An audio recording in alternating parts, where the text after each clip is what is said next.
समोर निसर्गाची धोक्याची घंटा, पुढच्या पिढीत मुलंच जन्माला आली नाहीत तर? हा प्रश्न आता फक्त सायन्स फिक्शन मूवी मधला नाही तर जगभरातील वैज्ञानिकांच्या संशोधनात गंभीर वास्तव म्हणून समोर येतोय। 2026 मध्ये पर्यावरण आणि आरोग्य तज्ञांनी दिलेला इशारा अक्षरशः धक्कादायक आहे। सायलेंट फर्टिलिटी क्रायसिस म्हणजे शांतपणे वाढणारं व्यंधत्वाचं संकट आता मानवांसह प्राणी आणि समुद्री जीवांनाही गिळंकृत करतंय।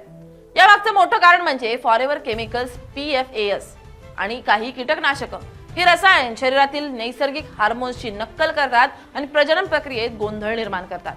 धक्कादायक बाब म्हणजे हे रसायन नॉन-स्टिक भांडी, फूड पॅकेजिंग आणि वॉटरप्रूफ कपड्यांमध्येही सापडतात।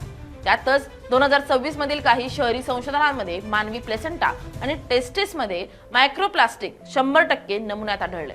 हवामान बदलही या संकटाला वेग देतोय। वाढत्या तापमानामुळे अनेक प्रजातींमध्ये शुक्राणू नष्ट होत आहेत। समुद्री कासवांमध्ये तर तापमानामुळे बहुसंख्य मादी पिल्लं जन्माला येत आहेत। यामुळे भविष्यात नरांची कमतरता होऊ शकते। WHO समर्थित अहवालानुसार जगातील प्रत्येक 6 पैकी 1 व्यक्ती व्यंधत्वानं प्रभावित आहे। गेल्या 50 वर्षात जागतिक शुक्राणू संख्या 50% पेक्षा जास्त घसरली आहे। वैज्ञानिक स्पष्ट सांगतात की ही केवळ आरोग्य समस्या नाही तर मानवजातीच्या भविष्यासमोरील मोठा इशारा आहे।